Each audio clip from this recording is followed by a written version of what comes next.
where George Soros gets his money. I don't know where, if it comes overseas or from drug groups or where it comes from. And Excuse me?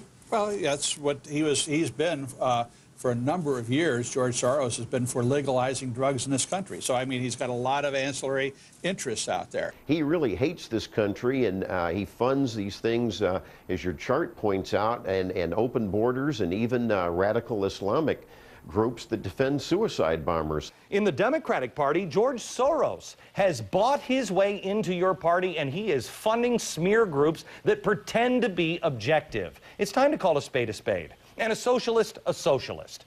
The only thing worse than being a socialist is denying that you're a socialist.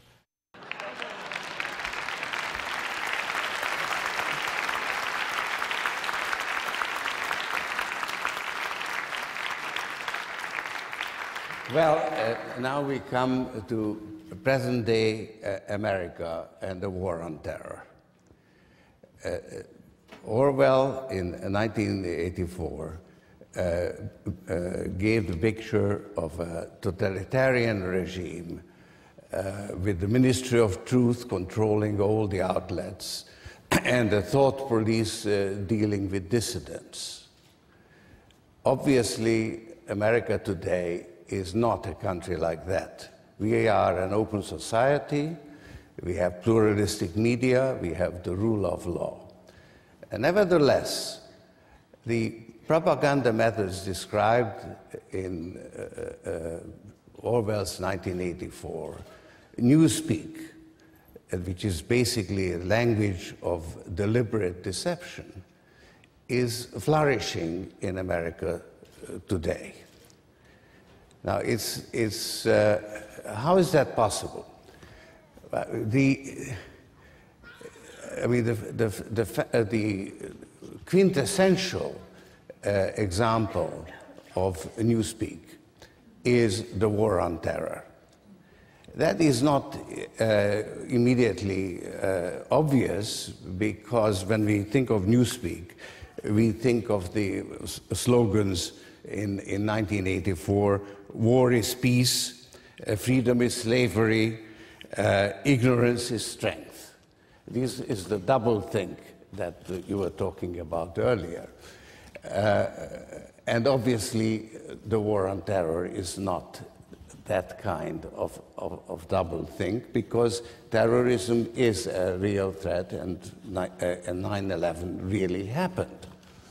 But newspeak is a more insidious enterprise than just double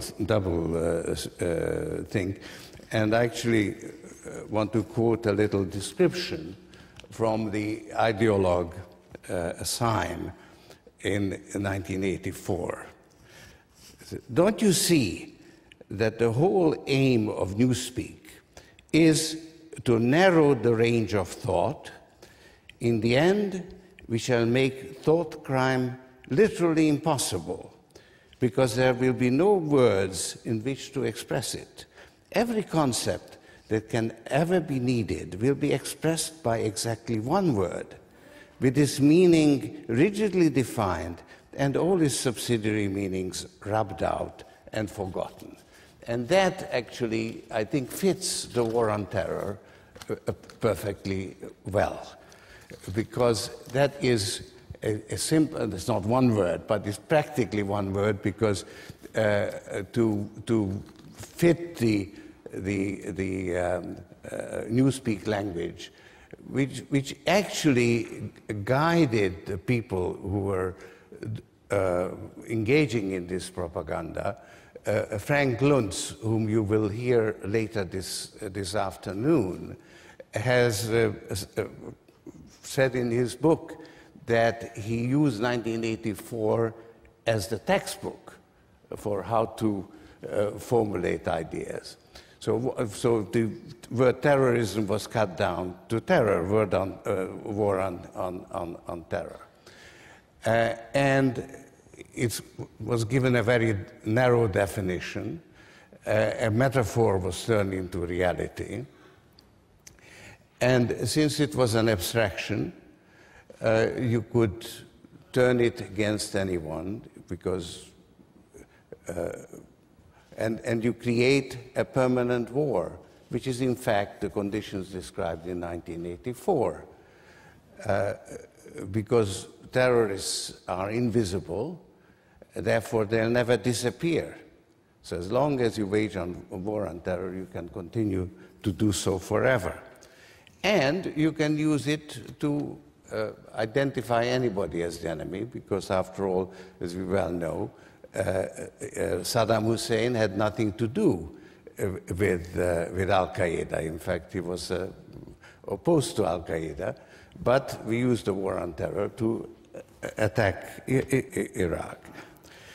And the conditions now are unfortunately eerily resembling 1984, because you have the extension of executive power, you have eavesdropping, criticism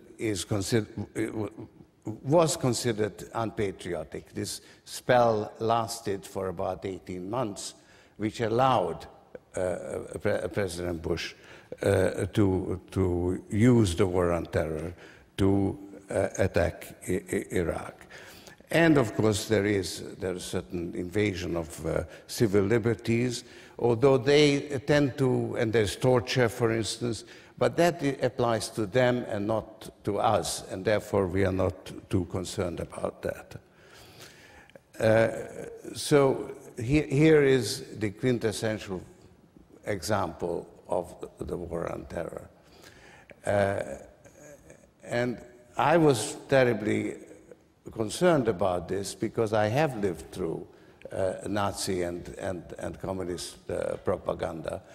And when I heard President Bush say that those who don't support my policies are supporting the terrorists, that's when the alarm bells went off.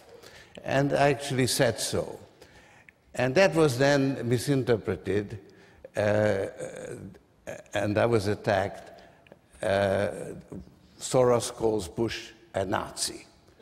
And that actually is one of the examples of newspeak, of the techniques used to distort reality.